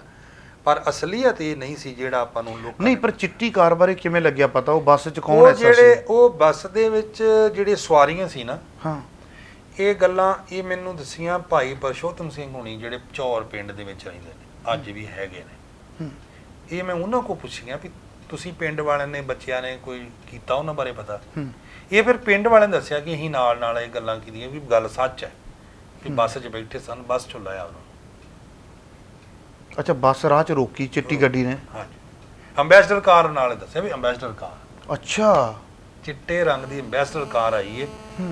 ਆ ਗੱਲਾਂ ਭਾਈ ਪਰਸ਼ੋਤਮ ਸਿੰਘ ਨੇ ਮੇਰੇ ਨਾਲ ਸਾਂਝੀਆਂ ਕੀਤੀਆਂ, ਜਿਹੜਾ ਚੌਰ ਪਿੰਡ 'ਚ ਅੱਜ ਵੀ ਜਿਉਂਦਾ। ਤੇ ਉਸ ਤੋਂ ਬਾਅਦ ਉਹ ਬਟਾਲੇ ਨਹੀਂ ਪਹੁੰਚੇ? ਨਹੀਂ, ਬਟਾਲੇ ਪਹੁੰਚੇ ਨਹੀਂ। ਤੇ ਬਟਾਲੇ ਦਾ ਇਸ਼ਤਿਹਾਰ ਛਪਿਆ ਸੀ? ਹਾਂਜੀ, ਪ੍ਰੋਗਰਾਮ ਬਟਾਲੇ ਸੀ ਉਹਦਾ। ਫਿਰ ਪਰਿਵਾਰ ਨੇ ਕੋਈ ਤਾਂ ਭਾਲ ਕੀਤੀ ਹੋਵੇਗੀ ਸਮਾਂ ਪਾ ਕੇ? ਹਾਂ, ਪਰ ਅੱਜ ਵਰਗੇ ਸਾਧਨ ਵੀ ਨਹੀਂ ਸਨ, ਤੇ ਕੁਝ ਉਹਨਾਂ ਦਾ ਸੁਭਾਅ ਵੀ ਐਸਾ ਸੀ ਵੀ ਉਹ 2-2 ਸਾਲ ਲਈ ਚਲ ਜਾਂਦੇ ਸੀ ਬਿਨਾਂ ਦੱਸਿਆ ਕਿਤੇ ਦੀ ਕਿਤੇ, ਪ੍ਰਚਾਰ ਦੌਰੇ ਜਾਂ ਕਹਿ ਲਓ ਕੁਝ ਕਹਿ ਲਓ। ਤੇ ਪਰਿਵਾਰ ਨੇ ਵੀ ਦੇਖਿਆ ਕਿ ਜੇ ਨਹੀਂ ਆਏ ਤੇ ਸ਼ਾਇਦ ਆ ਜਾਣ, ਸ਼ਾਇਦ ਆ ਜਾਣ। ਉਹ ਲੇਟ ਜਿਸ ਤਰ੍ਹਾਂ ਲੇਟ ਨਹੀਂ, ਸਾਰੀ ਜਿਹੜੀ ਤਹਿਕੀਕਾਤ ਸੀ ਉੱਤੇ ਕਾਫੀ ਹੱਦ ਤੱਕ ਉਹ ਪਰਦਾ ਪਾ ਛੱਡਿਆ। ਉਹਨਾਂ ਦੀ ਪਤਨੀ? ਉਹਨਾਂ ਦੀ ਪਤਨੀ, ਉਹਨਾਂ ਦਾ ਨਾਮ ਤਾਰਾਵਤੀ ਸ਼ਾਇਦ ਇਦਾਂ ਕਰਕੇ ਹੈ, ਉਹ ਕਾਫੀ ਦੇਰ ਬਾਅਦ ਜਾ ਕੇ ਚਲਾਣਾ ਕੀਤੇ। ਉਹ ਵੀ ਨਹੀਂ, ਉਹ ਪਿੰਡ 'ਚ ਹੀ ਰਹਿੰਦੇ ਰਹੇ? ਉਹ ਪਿੰਡ 'ਚ ਰਹਿੰਦੇ। ਨਾਸੀ ਦੇ ਵਿੱਚ ਇਹਨਾਂ ਬਾਰੇ ਪਤਾ ਨਹੀਂ ਲੱਗਦਾ, ਮੌਤ ਹੋਈ, ਕੀ ਹੋਇਆ, ਡੁੱਬ ਗਏ, ਮਾਰਤੇ, ਕੀ ਹੋ ਗਿਆ? ਅੱਜ ਤੱਕ ਇਹ ਬਹੁਤ ਵੱਡਾ ਇੱਕ ਪ੍ਰਚਾਰਕ ਦੀ ਮੌਤ ਰਹੱਸ ਬਣ ਗਈ, ਜੋ ਉਹਨਾਂ ਦੇ ਪਰਿਵਾਰ ਨੂੰ ਵੀ ਨਹੀਂ ਪਤਾ। ਨਹੀਂ ਪਤਾ। ਇੱਥੇ ਵੱਡੀਆਂ ਸੰਸਥਾਵਾਂ ਦੇ ਵੀ ਤਾਂ ਕੋਈ ਫਰਜ਼ ਬਣਦੇ ਸੀ ਨਾ, ਵੀ ਉਹਨਾਂ ਬਾਰੇ ਕੋਈ ਤਹਿਕੀਕਾਤ ਕਰਵਾਉਂਦੇ, ਦੁਬਾਰਾ ਉਹਨਾਂ ਦਾ ਕੋਈ ਦਿਨ ਮਨਾਇਆ ਜਾਂਦਾ। ਪਰ ਇੱਕ ਹੋਰ ਜਾਣਕਾਰੀ ਦਿਓ, ਜਿਵੇਂ ਸਿੱਖ ਸੰਗਤ ਵਿੱਚ ਇੰਨਾ ਉਹਨਾਂ ਦਾ ਪ੍ਰਭਾਵ ਸੀ, ਜਿਵੇਂ ਵਿਚਰਦੇ ਸਨ, ਤੁਸੀਂ ਦੱਸਿਆ ਵੀ ਉਸ ਵੇਲੇ ਉਹ ਭਾਵੇਂ ਜ਼ਿਲ੍ਹਾ ਗੁਰਦਾਸਪੁਰ ਖਰੀਦ ਲੈਂਦੇ, ਪੈਸਾ ਵੀ ਬੜਾ ਸੀ, ਪਹੁੰਚ ਵੀ ਬੜੀ ਸੀ, ਹੈ ਨਾ? ਪਰ ਉਹਨਾਂ ਬਾਰੇ ਇਹ ਪ੍ਰਚਾਰ ਕੌਣ ਕਰਦਾ ਸੀ? ਗਿਆਨੀ ਮਾਨ ਸਿੰਘ ਚੌਰ ਸ਼ਰਾਬ ਬੜੀ ਪੀਂਦੇ ਸੀ, ਇਸ ਤਰ੍ਹਾਂ ਦੀਆਂ ਗੱਲਾਂ ਵੀ ਸੁਣਨ 'ਚ ਆ ਗਈਆਂ। ਵੇਖੋ ਜੀ, ਕਈਆਂ 'ਚ ਗੁਣ ਵੀ ਹੁੰਦੇ ਨੇ ਤੇ ਔਗਣ ਵੀ ਹੁੰਦੇ ਨੇ। ਇਹ ਗੱਲ ਮੈਂ ਤੁਹਾਡੇ ਨਾਲ ਸਾਂਝੀ ਕਰਦਾ ਵੀ ਇਹ ਗੱਲ ਦਾ ਮੈਨੂੰ ਵੀ ਪਤਾ ਲੱਗਾ, ਕਿਉਂਕਿ ਮੈਂ ਉਹਨਾਂ ਨੂੰ ਕਦੀ ਪੀਂਦਿਆਂ ਨਹੀਂ ਵੇਖਿਆ ਨਾ ਖਾਂਦਿਆਂ ਵੇਖਿਆ।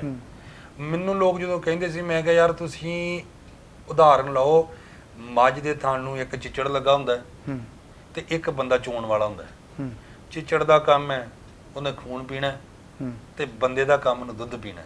ਮੈਂ ਕਿਹਾ ਮੈਨੂੰ ਉਸ ਤਰ੍ਹਾਂ ਸਮਝ ਲਓ ਕਿ ਮੈਂ ਉਹਨਾਂ ਦੇ ਗਿਆਨ ਚੋਂ ਹੀ ਕੁਝ ਲੈਣਾ, ਮੈਨੂੰ ਉਹਨਾਂ ਦੀ ਨਿੱਜੀ ਜ਼ਿੰਦਗੀ ਨਾਲ ਕੋਈ ਮਤਲਬ ਨਹੀਂ ਹੈ, ਉਹ ਕੀ ਕਰਦੇ ਸੀ ਕੀ ਨਹੀਂ ਕਰਦੇ, ਮੈਨੂੰ ਇਹਦੇ ਨਾਲ ਕੋਈ ਮਤਲਬ ਨਹੀਂ ਹੈ। ਤੁਹਾਨੂੰ ਕਿਸੇ ਨੂੰ ਉਗਤ ਤੁਸੀਂ, ਮੈਂ ਕਿਹਾ ਮੈਨੂੰ ਇਹ ਦੱਸੋ, ਤੁਸੀਂ ਤਾਂ ਸ਼ਰਾਬ ਨਹੀਂ ਪੀਂਦੇ ਆਂਦੇ ਨਹੀਂ, ਮੈਂ ਤੁਸੀਂ ਤੇ ਮੀਟ ਨਹੀਂ ਖਾਂਦੇ ਆਂਦੇ ਨਹੀਂ, ਮੈਂ ਕਿਹਾ ਤੁਸੀਂ ਮੈਨੂੰ 5 ਬਾਣੀਆਂ ਜ਼ੁਬਾਨੀ ਸੁਣਾ ਦਿਓ। ਤੂੰ ਚੁੱਪ ਕਰ ਗਏ। ਮੈਂ ਕਿਹਾ ਮੈਂ ਦਿਨ ਮੈਨੂੰ ਵੀ ਰੋਕਣ ਆਏ ਸੀ ਕਈ ਬੰਦੇ, ਤੂੰ ਦਿਨ ਨਾ ਮਨਾ। ਮੈਂ ਕਿਹਾ ਯਾਰ ਤੁਸੀਂ ਇੱਕ ਔਗਣ ਦੀ ਗੱਲ ਕਰਕੇ ਤੁਸੀਂ ਸਾਰੇ ਕੰਮ ਤੇ ਮਿੱਟੀ ਨਹੀਂ ਪਾ ਸਕਦੇ। ਬਕਾਇਦਾ ਰੋਕਣ ਆਏ ਸੀ। ਹਾਂ, ਪਰ ਉਹ ਦਾਅਵਾ ਇਹ ਕਿਵੇਂ ਕਰ ਸਕਦੇ ਆ? ਬਸ ਭਾਈ ਸਾਹਿਬ, ਇੱਥੇ ਸਭ ਕੁਝ ਚੱਲਦਾ ਹੈ, ਧਾਰਮਿਕ ਬੰਦੇ ਨੂੰ ਲਤਾੜਿਆ ਹੀ ਜਾਂਦਾ ਹੈ। ਧਾਰਮਿਕ ਬੰਦੇ ਨੂੰ ਜੋ ਮਰਜ਼ੀ ਕਿਹਾ ਜਾ ਸਕਦਾ, ਉਹਨੇ ਕਿਹੜਾ ਗੁੰਮ ਬੋਲਣਾ। ਹੂੰ ਤੋ ਕੀ ਸੱਚਾਈ ਹੈ ਮੈਨੂੰ ਇਹਦੇ ਬਾਰੇ ਨਾ ਮੈਂ ਦਰਸ਼ਨ ਕੀਤੇ ਗਿਆਨੀ ਮਾਨ ਸਿੰਘ ਝੌਰ ਜੀ ਦੇ, ਹੂੰ ਨਾ ਮੇਰੀ ਉਦੋਂ ਉਮਰ ਸੀ, ਮੇਰਾ 75 ਦਾ ਜਨਮ ਹੈ। ਤੋ ਮੈਨੂੰ ਤਾਂ ਉਹਨਾਂ ਦੇ ਗਿਆਨ ਚੋਂ ਖਿੱਚ ਪੈਦਾ ਹੋਈ ਤੇ ਮੈਂ ਕਿਹਾ ਯਾਰ ਇਹਨਾਂ ਦਾ ਦਿਨ ਮਨਾਉਣਾ ਚਾਹੀਦਾ ਬਸ, ਕਿਉਂਕਿ ਇੰਨਾ ਗਿਆਨ ਦੇ ਗਏ ਨੇ ਉਹ ਕੌਮ ਨੂੰ। ਔਰ ਹੈਰਾਨੀ ਇਹ ਗੱਲ ਦੀ ਵੇਖੋ ਤੁਸੀਂ, ਸਿੱਖ ਕੌਮ ਦੇ ਸਾਰੇ ਸਰਮੌਰ ਸਿੰਘ ਸਾਹਿਬ ਸਾਰੇ ਕਥਾਵਾਚਕ ਕੀਰਤਨੀਏ ਹੱਸ ਕੇ ਉਹਨਾਂ ਦੀ ਥਾਂ ਤੇ ਹਾਜ਼ਰੀ ਭਰਨ ਜਾਂਦੇ ਆ। ਹੂੰ ਜੇ ਉਹਨਾਂ ਦੇ ਮਨ 'ਚ ਰੰਚਕ ਮਾਤਰ ਵੀ ਕੋਈ ਉਹਨਾਂ ਦੀ ਪ੍ਰੋਬਲਮ ਹੁੰਦੀ ਤੇ ਕੌਣ ਕੋਈ ਜਾਂਦਾ, ਪਰ ਉਹਨਾਂ ਦੇ ਨਾਂ ਤੇ ਹਰੇਕ ਸ਼ਖਸ 14 ਸਾਲ ਹੋ ਗਏ ਸਾਨੂੰ ਦਿਨ ਮਨਾਉਂਦੇ ਆ, ਬੜੀ ਸ਼ਰਧਾ ਤੇ ਅਕੀਦਤ ਨਾਲ ਉਹਨਾਂ ਦੇ ਉਹ ਸਤਸੰਗ ਵਿੱਚ ਹਾਜ਼ਰੀ ਭਰਦੇ, ਔਰ ਸਾਰੇ ਹੀ ਇਹ ਗੱਲ ਕਹਿੰਦੇ ਕਿ ਆਪਾਂ ਸਾਂਝ ਕਰੀਜੈ ਗੁਣੇ ਕੇਰੀ, ਛੋਟ ਅਫਗਣ ਚਲੀ ਹੈ। ਛੋਟ ਅਵਗੁਣ। ਪਰ ਕੀ ਉਹ ਇਸ ਗੱਲ ਬਾਰੇ ਤਹਿਕੀਕਾਤ ਜਾਂ ਇਹਦੇ ਬਾਰੇ ਲੋਕਾਂ ਨੇ ਦੱਸਿਆ ਕਿ ਇਹ ਗੱਲ ਸੱਚ ਹੈ ਕਿ ਉਹ ਸ਼ਰਾਬ ਪੀਂਦੇ ਸਨ ਬਹੁਤ? ਤੁਸੀਂ ਮੇਰੇ ਕੋਲ ਜੋ ਕਹਣਾ ਚਾਹੁੰਦੇ, ਮੈਨੂੰ ਨਹੀਂ ਇਹਦੇ ਬਾਰੇ ਪਤਾ ਜੀ। ਸੱਚ ਆ ਕਿ ਨਹੀਂ ਸੱਚ, ਪਰ ਲੋਕ ਭਾਕਿਆ ਹੈ। ਲੋਕ ਭਾਕਿਆ ਦਾ ਹੈ, ਹੂੰ ਇਹ 'ਚ ਕੋਈ ਦੋ ਹੈ। ਹਾਂ, ਨਾ ਉਹਨਾਂ ਨੂੰ ਪੀਂਦੇ ਤੁਸੀਂ ਵੇਖਿਆ, ਨਾ ਮੈਂ ਦੇਖਿਆ, ਦਾਵਾ ਅਸੀਂ ਕਿਵੇਂ ਕਰ ਸਕਦੇ ਹਾਂ? ਦਾਵਾ ਕਿਵੇਂ ਕਰ, ਪਰ ਇਹਨਾਂ ਵੀ ਲੋਕਾਂ ਕੋਲੋਂ ਸੁਣੀਆਂ ਸੁਣਾਈਆਂ ਗੱਲਾਂ ਕੁਝ ਬਾਹਰ ਆਈਆਂ। ਹਾਂਜੀ। ਹੋ ਸਕਦਾ ਵੀ ਉਹਨਾਂ ਦੀ ਸ਼ਖਸੀਅਤ ਨੂੰ ਪ੍ਰਭਾਵਿਤ ਕਰਨ ਵਾਸਤੇ ਹੁਣ ਐਸਾ ਵੀ ਹੋ ਸਕਦਾ ਹੈ। ਮੈਂ ਕਿਹਾ ਕੁਝ ਵੀ ਹੋ ਸਕਦਾ, ਪਰ ਵੇਖੋ ਜੋ ਮੈਂ ਵੇਖਿਆ ਨਹੀਂ ਹੈ, ਹੂੰ ਸੁਣਿਆ ਤੇ ਮੈਂ ਸੁਣ ਤੇ ਇਸ ਕਰਕੇ ਨਹੀਂ ਉਹਨੂੰ ਵਸਾਇਆ ਕਿ ਮੈਂ ਸੁਣ ਕੇ ਇੱਕ ਗੱਲ ਨੂੰ ਭਈ 100 ਗੁਣ ਹੋਣ, ਇੱਕ ਔਗਣ ਹੋਵੇ ਵੀ, ਤੇ ਯਾਰ ਮੈਂ 100 ਬਾਕੀ ਗੁਣ ਤੇ ਕਿਵੇਂ ਮਿੱਟੀ ਪਾ ਦਾਂ। ਮੈਂ ਕਿਹਾ ਜੀ ਠੀਕ ਆ, ਜੇ ਕਿਸੇ ਕੋ ਭੁੱਲ ਹੁੰਦੀ ਵੀ ਆ ਤੇ ਮੈਂ ਮੰਨਦਾ ਇਸ ਗੱਲ ਨੂੰ, ਭੁੱਲਣ ਅੰਦਰ ਸਭ ਕੋ, ਪਰ ਮੈਂ ਇਹ ਮੰਨਦਾ ਵਾਂ ਕਿ ਜੋ ਸਾਡੀ ਕੌਮ ਨੂੰ ਉਹ ਦੇ ਗਏ ਆ, ਜੋ ਵਿਦਿਆ ਉਹਨਾਂ ਕੋਲ ਸੀ ਉਹ ਸਾਡੀ ਕੌਮ ਦੇ ਕਿਸੇ ਬੰਦੇ ਕੋਲ ਨਹੀਂ ਸੀ। ਅੱਜ ਵੀ ਤੁਸੀਂ ਵੱਡੇ ਤੋਂ ਵੱਡੇ ਵਿਦਵਾਨ ਨੂੰ ਪੁੱਛ ਲਓ ਵੀ ਉਹ ਹੈ ਸੀ ਉਹ ਜਾ ਕੇ ਨਹੀਂ, ਉਹ ਅੱਜ ਇਹ ਸਤਿਕਾਰ ਦਾ ਹੱਕਦਾਰ ਸੀ ਕਿ ਨਹੀਂ। ਹਾਂ, ਵੱਡੀ ਗੱਲ ਆਇਆ ਹਾਂ ਕਿ ਜਿਹੜੀ ਰਿਸਪੈਕਟ ਦੀ ਗੱਲ ਕਰਦੇ ਸਾਂ ਕਿ ਉਹਦੇ ਹੱਕਦਾਰ ਨੇ ਕਿ ਨਹੀਂ। ਹਾਂ, ਮੈਂ ਤੇ ਇਹ ਗੱਲ ਮੰਨਦਾ ਕਿ ਉਹ ਇਸ ਰਿਸਪੈਕਟ ਦੇ ਹੱਕਦਾਰ ਸੀ ਕਿ ਨਹੀਂ। ਜੇ ਉਹ ਹੈ, ਉਹਨਾਂ ਬਾਰੇ ਕੀ ਤੁਹਾਨੂੰ ਐਸਾ ਲੱਭਿਆ ਜਿਹੜਾ ਐਸੀ ਦੁਰਲੱਭ ਚੀਜ਼, ਜਿਵੇਂ ਤੁਸੀਂ ਦੱਸਿਆ ਤੁਹਾਡੇ ਕੋਲ 3 ਪਾਸਪੋਰਟ ਨੇ ਉਹਨਾਂ ਦੇ, 3 ਪਾਸਪੋਰਟ? ਮੈਂ ਉਹਨੂੰ ਵੇਖਿਆ ਜੀ, ਉਹ ਸੁਤੰਤਰਤਾ ਸੰਗਰਾਮੀ ਸੀ, ਉਹਨਾਂ ਦੇ ਪਿੰਡ ਦੇ 41 ਬੰਦੇ ਸੁਤੰਤਰਤਾ ਸੰਗਰਾਮੀ ਹੋਏ। ਹਾਂ, ਉਹਨਾਂ ਨੂੰ ਇੰਦਰਾ ਗਾਂਧੀ ਨੇ ਤਾਮਰ ਪੱਤਰ ਵੀ ਦਿੱਤਾ, ਦੇਸ਼ ਦੀ ਸੁਤੰਤਰਤਾ ਵਾਸਤੇ ਉਹਨਾਂ ਨੇ ਹਿੱਸਾ ਪਾਇਆ, ਕ੍ਰਾਂਤੀਕਾਰੀ ਬੰਦੇ ਹੋਏ, ਜੇਲ੍ਹਾਂ ਤੱਕ ਕੱਟੀਆਂ ਨੇ, ਉਹਨਾਂ ਨੂੰ ਸਤਿਕਾਰ ਸੀ ਕਿਉਂ? ਹਾਂ, ਇੰਦਰਾ ਗਾਂਧੀ ਦੇ ਪ੍ਰਤੀ ਨਜ਼ਰੀਆ 84 ਤੋਂ ਬਾਅਦ ਸਾਰੀ ਦੁਨੀਆ ਦਾ ਬਦਲਿਆ ਨਾ, ਖਾਸ ਕਰਕੇ ਸਿੱਖ ਕੌਮ ਦਾ। ਹਾਂਜੀ, ਪਰ ਇਹ ਤਾਂ ਉਸ ਤੋਂ ਪਹਿਲਾਂ ਦੀਆਂ ਗੱਲਾਂ ਨੇ। ਹਾਂ, ਤਾਮਰ ਪੱਤਰ ਉਹਨਾਂ ਦਾ ਅਜੇ ਤੱਕ ਵੀ ਪਿਆ ਸਾਡੇ ਕੋਲ। ਹਾਂ ਜੀ, ਠੀਕ ਹੈ ਇਹਦੇ ਕਿ ਤੁਸੀਂ ਮੈਨੂੰ ਥੋੜਾ ਜਿਹਾ ਪਹਿਲਾਂ ਦੱਸਿਆ ਹੁੰਦਾ ਨਾ ਭਾਈ ਇਸ ਵਿਸ਼ੇ ਤੇ ਇੰਟਰਵਿਊ ਕਰਨੀ, ਜੀ। ਤੇ ਮੇਰੀ ਕੋਸ਼ਿਸ਼ ਸੀ ਮੈਂ ਤੁਹਾਨੂੰ ਸਾਰਾ ਕੁਝ ਇਹਨੇ ਮੈਨੇ ਦਿਖਾਉਂਦਾ, ਅਸੀਂ ਫਿਰ ਵੀ ਤੁਹਾਨੂੰ ਮੁਹੱਈਆ ਕਰਾਵਾਂਗੇ, ਤੁਸੀਂ ਜੀ ਕਰਕੇ। ਬਿਲਕੁਲ ਜੀ, ਬਿਲਕੁਲ। ਸਾਰੀਆਂ ਚੀਜ਼ਾਂ ਜਿਹੜੀਆਂ ਦਰਸ਼ਕਾਂ ਨੂੰ ਜ਼ਰੂਰ ਦਿਖਾਵਾਂਗੇ। ਜਦੋਂ ਉਹਨਾਂ ਦੇ ਘਰ ਦਾ ਤੁਸੀਂ ਜੰਦਾ ਖੋਲ੍ਹਿਆ, ਚਾਬੀ ਉਹ ਆਪ ਦੇ ਕੇ ਗਏ, ਉਸ ਤੋਂ ਬਾਅਦ ਘਰ ਦੇ ਵਿੱਚ ਕੋਈ ਪੁਰਾਣੀ ਚੀਜ਼ ਕਿਹੜੀ ਕਿਹੜੀ ਪਈ ਮਿਲੀ ਕਿ ਸਭ ਕੁਝ? ਉਹ ਸਾਰਾ ਕੁਝ ਪੁਰਾਣਾ ਹੀ ਸੀ, ਗਲਾਸ, ਥਾਲੀਆਂ, ਭਾਂਡੇ। ਅੱਛਾ, ਸਭ ਕੁਝ ਮਿਲਿਆ ਉਹ ਸਭ ਕੁਝ ਸੀ ਘਰ ਦੇ ਵਿੱਚ, ਸਾਰਾ ਕੁਝ ਲੱਗਾ ਸੀ। ਤੇ ਘਰ ਨੂੰ ਕਿੰਨੇ ਦੇਰ ਬਾਅਦ ਖੋਲ੍ਹਿਆ ਗਿਆ ਸੀ? ਘਰ ਨੂੰ ਪਿੰਡ ਦੀ ਚਾਬੀ ਸੀ ਇੱਕ ਬੰਦੇ ਕੋਲੇ, ਉਹ ਥੋੜਾ ਬਹੁਤ ਕਰਦੇ ਹੁੰਦੇ ਸੀ, ਲਾਗੇ ਗੁਆਂਢੀਆਂ ਕੋਲੇ ਸੀ। ਘਰ ਚੱਲਦਾ ਰਿਹਾ, ਗਿਆਨੀ ਮਾਨ ਸਿੰਘ ਝੌਰ ਜੀ ਤੋਂ ਬਾਅਦ ਕਈ ਸਾਲ ਘਰ ਚੱਲਦਾ ਵੀ ਰਿਹਾ। ਉਹ ਬਾਅਦ 'ਚ ਹੀ ਗਏ ਨੇ, ਉਹ ਜਦੋਂ ਭਾਈ ਵਰਿੰਦਰ ਸਿੰਘ ਜੀ ਚਲਾਣਾ ਕਰ ਗਏ ਨੇ, ਮੈਨੂੰ ਸਾਨ ਨਹੀਂ ਯਾਦ, ਉਸ ਤੋਂ ਬਾਅਦ 'ਚ ਹੀ ਉਹ ਘਰ ਬੰਦ ਹੋਇਆ, ਅਦਰਵਾਈਜ਼ ਚੱਲਦਾ ਹੀ ਸੀ। ਤੇ ਭਾਈ ਵਰਿੰਦਰ ਸਿੰਘ ਦਾ ਪਰਿਵਾਰ ਨਹੀਂ ਸੀ?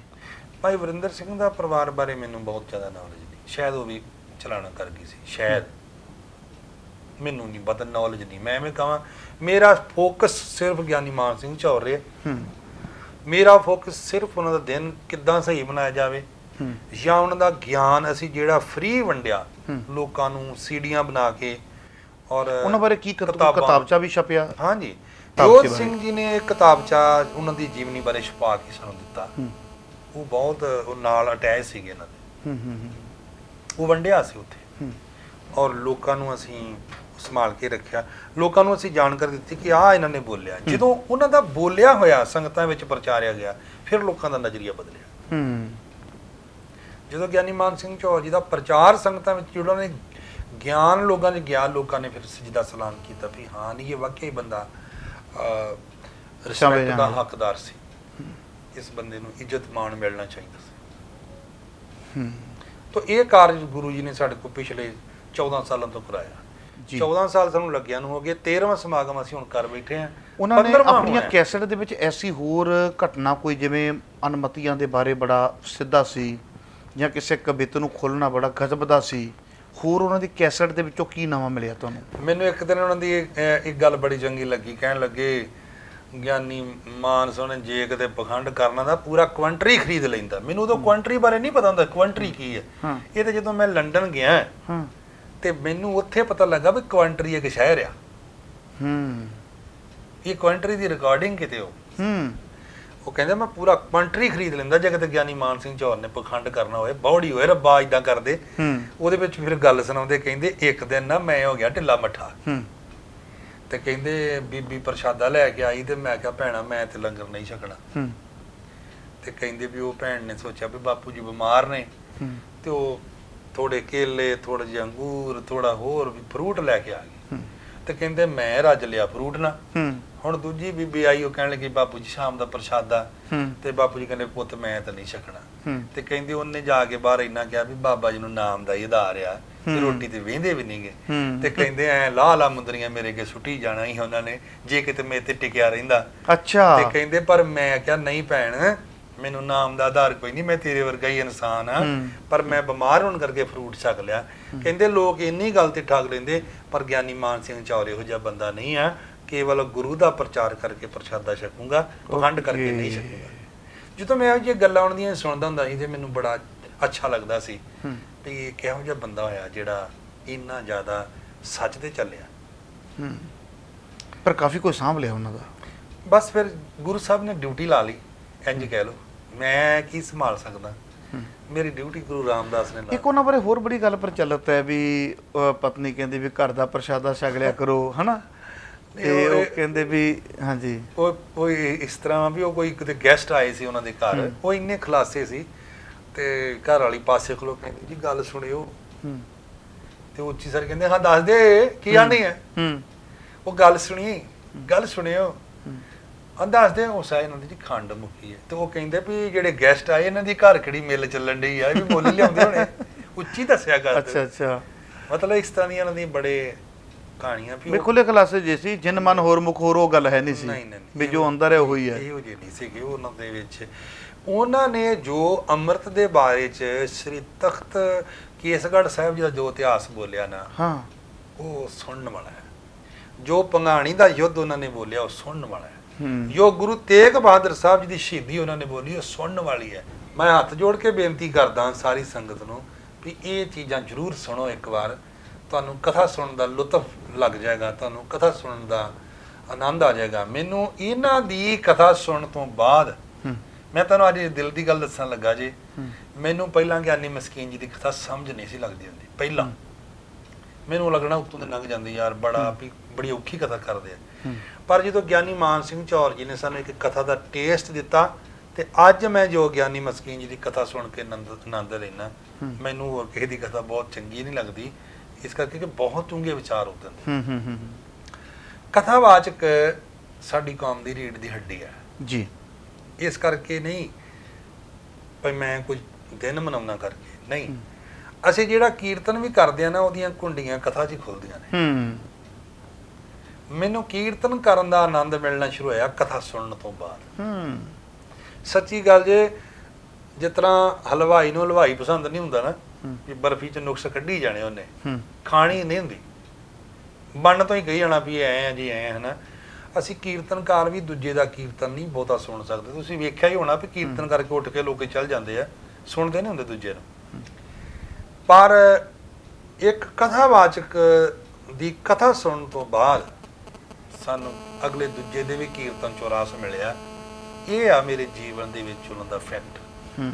ਉਹਨਾਂ ਤੋਂ ਬਾਅਦ ਮੈਂ ਗਿਆਨੀ ਮਸਕੀਨ ਜੀ ਨੂੰ ਬੜਾ ਗੌਰ ਨਾਲ ਸੁਣਦਾ, ਫਿਰ ਸੰਤ ਬਾਬਾ ਹਰਦੇਵ ਸਿੰਘ ਜੀ ਨੂੰ ਮੈਂ ਬਹੁਤ ਗੌਰ ਨਾਲ ਸੁਣਿਆ, ਉਹਨਾਂ ਨਾਲ ਮੇਰਾ ਬੜਾ ਪਿਆਰ ਵੀ ਰਿਹਾ। ਬਾਬਾ ਹਰਦੇਵ ਸਿੰਘ ਆਪਾਂ ਗਿਆਨੀ ਮਾਨ ਸਿੰਘ ਚੌਰ ਦੀ ਅੱਜ ਗੱਲਬਾਤ ਕਰਦੇ ਹਾਂ। ਜਦੋਂ ਤੁਸੀਂ ਗਿਆਨੀ ਮਾਨ ਸਿੰਘ ਚੌਰ ਬਾਰੇ, ਇੱਕ ਘਟਨਾ ਹੋਰ ਬੜੀ ਪ੍ਰਚਲਿਤ ਹੈ, ਸੁਣਾਉਣ ਨੂੰ ਮੈਂ ਵੀ ਬੁਲਾ ਰਹਾ ਹਾਂ, ਭਾਵੇਂ ਪੇਸ਼ ਕਰ ਦਿਆ, ਪਰ ਮੈਂ ਚਾਹੁੰਦਾ ਵੀ ਅੱਜ ਮੌਕਾ ਤੁਹਾਨੂੰ ਦਿੱਤਾ ਜਾਵੇ। ਸਾਡੇ ਦਰਸ਼ਕ ਪਤਾ ਕੀ ਕਹਿੰਦੇ ਹੁੰਦੇ ਨੇ, ਕਹਿੰਦੇ ਜਦੋਂ ਕੋਈ ਨਾਲ ਹੁੰਦਾ ਨਾ ਉਦੋਂ ਭਰਾਵਾ ਤੂੰ ਘੱਟ ਬੋਲਿਆ ਕਰ, ਅਗਲੇ ਨੂੰ ਮੌਕਾ ਦਿਆ ਕਰ, ਮੰਨਿਆ ਤੂੰ ਬੁਲਾ ਰਿਹਾ, ਤੇਰੇ ਅੰਦਰ ਵੀ ਛਾਲ ਜਿਹਾ ਹੁੰਦਾ ਹੈ, ਕਹਿੰਦੇ ਤੂੰ ਫਿਰ ਆਪ ਹੀ ਲੱਗ ਜਾਂਦਾ, ਅਗਲੇ ਨੂੰ ਮੌਕਾ ਹੀ ਨਹੀਂ ਦਿੰਦਾ। ਇਸ ਕਰਕੇ ਮੈਂ ਚਾਹੁੰਦਾ ਵੀ ਅੱਜ ਮੈਂ ਥੋੜਾ ਸ਼ਾਂਤ ਜਿਹਾ ਹੋ ਜਾਵਾਂ ਤੁਹਾਡੇ ਕੋਲੋਂ। ਆਹ ਗੱਲ ਬੜੀ ਉਹਨਾਂ ਦੀ ਪ੍ਰਚਲਿਤ ਸੀ ਵੀ ਉਹ ਪਤਨੀ ਕਹਿੰਦੀ ਕਦੀ ਘਰ ਦਾ ਪ੍ਰਸ਼ਾਦਾ ਵੀ ਛਕ ਲਿਆ ਕਰੋ। ਹਾਸੇ ਮਜ਼ਾਕ ਦੇ ਵਿੱਚ ਕਹਿੰਦੇ ਭਾਗਾਂ ਵਾਲੀਆਂ ਜਦੋਂ ਰੱਬ ਬੈਠਾ ਸੀ ਭੋਜਨ ਵੰਡਦਾ ਸੀ, ਕਿਸੇ ਨੂੰ ਦੇ ਦਿੱਤਾ 10 ਸਾਲਾਂ ਦਾ, ਕਿਸੇ ਨੂੰ 50 ਦਾ, ਕਿਸੇ ਨੂੰ 80 ਦਾ, ਕਿਸੇ ਨੂੰ 100 ਸਾਲ ਦਾ। ਕਹਿੰਦੇ ਪਤਾ ਨਹੀਂ ਕੀ ਚੱਕਰ ਹੈ, ਮਜ਼ਾਕੀਆ ਲਹਿਜੇ ਦੇ ਵਿੱਚ ਉਹਨਾਂ ਨੇ ਕਿਹਾ। ਕਹਿੰਦੇ ਵੀ ਜਦੋਂ ਮੈਂ ਝੋਲੀ ਕੀਤੀ ਤੇ ਉਹਨਾਂ ਨੇ ਗੱਫਾ ਝੋਲੀ ਦੇ ਵਿੱਚ ਪਾਉਣ ਦੀ ਬਜਾਏ ਕਹਿੰਦੇ ਐ ਸਾਰੇ ਪਾਸੇ ਖਿਲਾਰਤਾ। ਇਹ ਗੱਲ ਹੈਗੀ ਹੈ ਜੀ ਸੀਸਗੰਜ ਸਾਹਿਬ ਦੀ ਗੁਰਦੁਆਰੇ ਦੀ, ਕਿਹੜੀ ਕਿ ਮਸਕੀਨ ਜੀ ਨੇ ਔਨ ਰਿਕਾਰਡ ਵੀ ਬੋਲੀ ਹੈ। ਮਸਕੀਨ ਜੀ ਕਹਿੰਦੇ ਕਿ ਉਦੋਂ ਮਹੀਨਾ ਕਥਾ ਚੱਲਦੀ ਸੀ ਤੇ ਕਹਿੰਦੇ ਜਪਜੀ ਸਾਹਿਬ ਜੀ ਦੀ ਇੱਕ ਤੁਕ ਦੀ ਕਥਾ ਕਰ ਰਹੇ ਸੀ ਗਿਆਨੀ ਮਾਨ ਸਿੰਘ ਚੌਰ। ਕਹਿੰਦੇ ਮੈਂ ਪੌੜੀਆਂ ਚੜ ਰਿਹਾ ਸਾਂ, ਮਸਕੀਨ ਜੀ ਦੱਸਦੇ। ਕਹਿੰਦੇ ਉਹ ਤੁਕ ਕਿਹੜੀ ਸੀ? ਇੱਕ ਸੰਸਾਰੀ, ਇੱਕ ਭੰਡਾਰੀ, ਇੱਕ ਲਾਏ ਦੀਵਾਨ। ਕਹਿੰਦੇ ਉਹਨਾਂ ਨੇ ਦੱਸਿਆ ਆਪਣੇ ਤਰੀਕੇ ਨਾਲ, ਕਹਿੰਦੇ ਉਹਨਾਂ ਦੱਸਿਆ ਕਿ ਇੱਕ ਵਿਸ਼ਨੂੰ ਆ, ਇੱਕ ਬ੍ਰਹਮਾ ਵਾ, ਇੱਕ ਮਹੇਸ਼ ਆ। ਤੇ ਕਹਿੰਦੇ ਪਰ ਕਹਿੰਦੇ ਜਦੋਂ ਮੇਰੇ ਵਾਸਤੇ ਵਿਸ਼ਨੂੰ ਲੰਗਰ ਵੰਡ ਰਿਹਾ ਸੀ, ਕਹਿੰਦੇ ਮੈਂ ਵੀ ਉਸ ਲਾਈਨ 'ਚ ਲੱਗਾ। ਕਹਿੰਦੇ ਉਹਨੇ ਵਿਅੰਗ ਨਾਲ ਸਮਝਾਇਆ ਲੋਕਾਂ ਨੂੰ, ਉਹਨਾਂ ਦਾ ਤਰੀਕਾ ਸੀ। ਕਹਿੰਦੇ ਮਸਕੀਨ ਜੀ ਕਹਿੰਦੇ ਤੇ ਕਹਿੰਦੇ ਜਦੋਂ ਮਾਨ ਸਿੰਘ ਦੀ ਵਾਰੀ ਆਈ ਤੇ ਕਹਿੰਦੇ ਨਾਜ ਵੰਡਣ ਵਾਲੇ ਨੇ ਇੰਜ ਮੁੱਠੀ ਖਿਲਾਰ ਦਿੱਤੀ। ਕਹਿਣ ਲੱਗੇ ਮਾਨ ਸਿਆ ਤੇਰਾ ਲੰਗਰ ਮੈਂ ਸਾਰੇ ਸੰਸਾਰ 'ਚ ਖਿਲਾਰਤਾ, ਤੇਰੇ ਦਾਣੇ ਸਾਰੇ ਸੰਸਾਰ 'ਚ ਖਿਲਰ ਗਏ ਨੇ, ਹੁਣ ਤੁਰਿਆ ਫਿਰ ਤੇ ਚੁਗਦਾ ਫਿਰ। ਕਹਿੰਦੇ ਅੱਜ ਤੱਕ ਮੈਂ ਦਾਣੇ ਚੁਗਦਾ ਆ ਰਿਹਾ ਵਾਂ, ਜਿਸ ਦਿਨ ਮੇਰੇ ਦਾਣੇ ਮੁੱਕ ਗਏ ਸਮਝ ਲੈਣਾ ਗਿਆਨੀ ਮਾਨ ਸਿੰਘ ਚੌਰ ਮੁੱਕ ਜਾਏਗਾ। ਆਹ ਗੱਲ ਗਿਆਨੀ ਮਸਕੀਨ ਜੀ ਨੇ ਆਪਣੇ ਕੰਨਾਂ ਨਾਲ ਸੁਣੀ ਹੋਈ ਸੁਣਾਈ ਸੀਗੀ। ਇਹ ਇਸ ਤਰ੍ਹਾਂ ਹੋਈ ਸੀਗਾ। ਜੀ ਜੀ ਜੀ ਜੀ।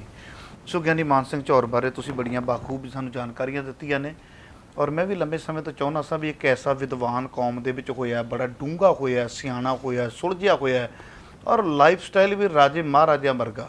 ਵੈਸੇ ਇੱਥੇ ਦਰਸ਼ਕੋ ਮੈਂ ਤੁਹਾਡੇ ਨਾਲ ਛੋਟੀ ਜਿਹੀ ਗੱਲ ਕਰਨੀ ਚਾਹੁੰਦਾ, ਬੜੇ ਧਿਆਨ ਦੇ ਵਿੱਚ ਰੱਖਿਆ ਜੇ।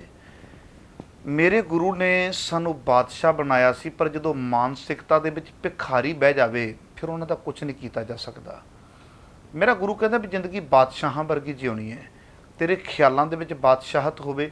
ਪਰ ਪਤਾ ਨਹੀਂ ਕੀ ਕਾਰਨ ਹੈ, ਅੱਜ ਤੇ ਜੇ ਕੋਈ ਕਿਸੇ ਪਿੰਡ ਦੇ ਵਿੱਚ ਗਰੰਤੀ ਸਿੰਘ ਮੋਟਰਸਾਈਕਲ ਲੈ ਲਵੇ, ਅਗਲੇ ਦਿਨ ਗੋਲਕ ਨੂੰ 2 ਜੰਦੇ ਹੋਰ ਲੱਗ ਜਾਂਦੇ ਨੇ। ਤੇ ਜੇ ਕਿਤੇ ਗਰੰਤੀ ਸਿੰਘ ਗੱਡੀ ਲੈ ਲਵੇ ਤੇ ਪਿੰਡ ਦੇ ਵਿੱਚੋਂ ਕੋਈ ਹੌਕਾ ਵੀ ਲੈ ਜਾਂਦੇ ਵੀ ਹਾਏ ਬਾਬੇ ਨੇ ਗੱਡੀ। ਹਕੀਕਤ ਇਹ ਹੈ ਸਾਡੇ ਹਾਲਾਤ ਕੁਝ ਐਸੇ ਬਣ ਗਏ। ਪਰ ਮੈਂ ਤੁਹਾਨੂੰ ਦੱਸਣਾ ਚਾਹੁੰਦਾ, ਜਿਸ ਵਿਦਵਾਨ ਦੀ ਅਸੀਂ ਗੱਲ ਕੀਤੀ ਹੈ, ਉਸ ਵਿਦਵਾਨ ਦਾ ਉਸ ਸਮੇਂ ਦੇ ਵਿੱਚ ਪੱਕਾ ਘਰ ਨਹੀਂ, ਮਹਿਲ ਵਰਗਾ ਘਰ। ਹੁਣ ਕਈਆਂ ਦੇ ਮਨ 'ਚ ਖਿਆਲ ਕੀ ਮਹਿਲ ਵਰਗਾ? ਦੇਖੋ, ਇੱਕ ਕਮਰੇ ਤੋਂ ਤੁਸੀਂ ਸਾਰੇ ਕਮਰਿਆਂ ਦੇ ਵਿੱਚ ਐਂਟਰੀ ਪਾ ਸਕਦੇ ਹੋ ਬੜੇ ਗਜ਼ਬ ਦੇ ਤਰੀਕੇ ਦੇ ਨਾਲ। ਉਸ ਸਮੇਂ ਦੇ ਉਹਨਾਂ ਦੇ ਬੈੱਡ ਦੇਖਣ ਵਾਲੇ ਨੇ, ਉਸ ਸਮੇਂ ਦੇ ਜਿਹੜੇ ਕਰੀਬ ਅੱਜ ਤੋਂ ਜੇ ਮੈਂ ਲਾਵਾਂ, ਆਪਾਂ ਜੇ ਸਿੱਧੇ ਸ਼ਬਦਾਂ ਵਿੱਚ 79 ਦੀ ਗੱਲ ਕਰ ਲਈਏ ਵੀ ਉਸ ਤੋਂ ਬਾਅਦ ਉਹਨਾਂ ਦਾ ਅੱਜ ਤੱਕ ਪਤਾ ਨਹੀਂ ਲੱਗਾ, ਤੇ ਅੱਜ 2020 ਚੱਲਦਾ ਪਿਆ ਤੇ ਅੰਦਾਜ਼ਾ ਲਾ ਕੇ ਦੇਖ ਲਓ ਵੀ ਘੱਟੋ ਘੱਟ 40 ਤੇ 41 ਸਾਲ ਤੇ ਇਹੀ ਬਣ ਜਾਂਦੇ ਨੇ। ਪਰ ਇਹ ਥੋੜਾ ਵੀ ਉਹਨਾਂ ਨੇ ਆਪਣੇ ਜਾਣ ਤੋਂ ਪਹਿਲਾਂ ਹੀ ਬੈੱਡ ਬਣਵਾਇਆ ਹੋਵੇਗਾ। ਘੱਟੋ ਘੱਟ 50 ਸਾਲ ਪੁਰਾਣੀਆਂ ਗੱਲਾਂ। ਅੱਜ ਤੋਂ 50 ਸਾਲ ਪਹਿਲਾਂ ਤੁਸੀਂ ਆਪਣੇ ਪਿੰਡਾਂ ਦੀ ਕੋਈ ਤਸਵੀਰ ਮਿਲ ਜਾਵੇ ਤੇ ਚੈੱਕ ਕਰਕੇ ਦੇਖਿਆ ਜੇ, ਇੱਕ ਦਾ ਪੱਕਾ ਘਰ ਹੋਵੇਗਾ, ਬਾਕੀ ਸਾਰੇ ਘਰ ਕੱਚੇ ਹੁੰਦੇ ਸਨ। ਪਰ ਬੜੀ ਗਜ਼ਬ ਦੀ ਗੱਲ ਹੈ, ਉਸ ਸਮੇਂ ਰਾਜੇ ਮਹਾਰਾਜਿਆਂ ਵਾਂਗੂ ਜਿਉਣਾ, ਉਸ ਸਮੇਂ ਆਪਣੀ ਐਡੀ ਵੱਡੀ ਪਹੁੰਚ ਰੱਖਣਾ, ਉਸ ਸਮੇਂ ਇਹ ਗੱਲ ਕਹਿ ਦੇਣਾ ਵੀ ਮੈਂ ਭਾਵੇਂ ਸਾਰਾ ਗੁਰਦਾਸਪੁਰ ਖਰੀਦ ਲਵਾਂ ਜਾਂ ਮੈਂ ਏਡੇ ਵੱਡੇ ਵੱਡੇ ਸ਼ਹਿਰ। ਇੱਥੋਂ ਆਪਾਂ ਨੂੰ ਅੰਦਾਜ਼ਾ ਲੱਗ ਸਕਦਾ ਵੀ ਉਸ ਸਮੇਂ ਦੇ ਵਿੱਚ ਉਹਨਾਂ ਦਾ ਕਥਾ ਦਾ ਸਟਾਈਲ, ਜੋ ਅਨਮਤੀਆਂ ਨੂੰ ਕਿਸ ਤਰੀਕੇ ਖੰਡਨ ਕਰਨਾ, ਕਿਸ ਤਰੀਕੇ ਦੀ ਹਾਜ਼ਰ ਜਵਾਬੀ, ਇੱਥੋਂ ਮੈਂ ਅੰਦਾਜ਼ਾ ਲਾ ਸਕਦਾ ਵੀ ਗਿਆਨੀ ਮਾਨ ਸਿੰਘ ਚੌਰ ਬੜੇ ਸੁਲਝੇ ਪ੍ਰਚਾਰਕ ਸਨ। ਫਿਰ ਅਨੇਕਾਂ ਭਾਸ਼ਾਵਾਂ ਦਾ ਗਿਆਨ, ਅਨੇਕਾਂ ਗ੍ਰੰਥਾਂ ਦਾ ਗਿਆਨ। ਕਈ ਵਾਰੀ ਤਾਂ ਐਸਾ ਲੱਗਣ ਲੱਗ ਪੈਂਦਾ ਵੀ ਇਹ ਕੋਈ ਇੱਕ ਜਨਮ ਦੀ ਭਗਤੀ ਨਹੀਂ ਹੈ, ਪਰ ਫਿਰ ਵੀ ਬੜੀਆਂ ਗੱਲਾਂ ਇਹਦੇ ਵਿੱਚ ਵਿਚਾਰਨ ਵਾਲੀਆਂ ਨੇ। ਸੋ ਸਭ ਤੋਂ ਪਹਿਲਾਂ ਵੀਰ ਜੀ, ਦਿਲ ਦੀਆਂ ਗਹਿਰਾਈਆਂ ਤੋਂ ਤੁਹਾਡਾ ਧੰਨਵਾਦੀ ਹਾਂ, ਬੜਾ ਪਿਆਰ ਦਿੱਤਾ। ਸਤਿਗੁਰੂ ਜੀ ਨੇ ਸਾਡੇ ਤੋਂ ਸੇਵਾ ਲਈ ਸਤਿਗੁਰੂ ਜੀ ਦਾ ਧੰਨਵਾਦ ਕਰਦੇ ਹਾਂ। ਦੂਜਾ ਧੰਨਵਾਦ ਆਪ ਜੀ ਦਾ, ਤੁਸੀਂ ਸਾਡੇ ਕੋਲ ਆਏ, ਗਿਆਨੀ ਮਾਨ ਸਿੰਘ ਜੀ ਦੇ ਜੀਵਨ ਬਾਰੇ ਹੋਰ ਸੰਗਤਾਂ ਨੂੰ ਵੀ ਜਾਣੂ ਕਰਵਾਇਆ ਜੀ। ਇਸ ਲਈ ਤੁਹਾਡਾ ਮੈਂ ਬਹੁਤ ਬਹੁਤ ਧੰਨਵਾਦ ਕਰਦਾ। ਬਹੁਤ ਬਹੁਤ ਮਿਹਰਬਾਨੀ ਹੈ ਜੀ। ਸੋ ਦਰਸ਼ਕੋ, ਬੜੀ ਜਲਦੀ ਤੁਹਾਡੀ ਸੇਵਾ ਦੇ ਵਿੱਚ ਆਵਾਂਗਾ। ਆਪਣੇ ਸੇਵਕ ਹਰਪ੍ਰੀਤ ਸਿੰਘ ਮਖੂ ਨੂੰ ਦਿਓ ਇਜਾਜ਼ਤ। ਵਾਹਿਗੁਰੂ ਜੀ ਕਾ ਖਾਲਸਾ, ਵਾਹਿਗੁਰੂ ਜੀ ਕੀ ਫਤਿਹ। ਅਕਾਲ ਚੈਨਲ ਨੂੰ ਸਬਸਕ੍ਰਾਈਬ ਕਰੋ। ਨਵੀਂ ਵੀਡੀਓਜ਼ ਦੀ ਨੋਟੀਫਿਕੇਸ਼ਨ ਦੇ ਲਈ ਬੈਲ ਆਈਕਨ ਨੂੰ ਕਲਿੱਕ ਕਰਨਾ ਨਾ ਭੁੱਲਣਾ।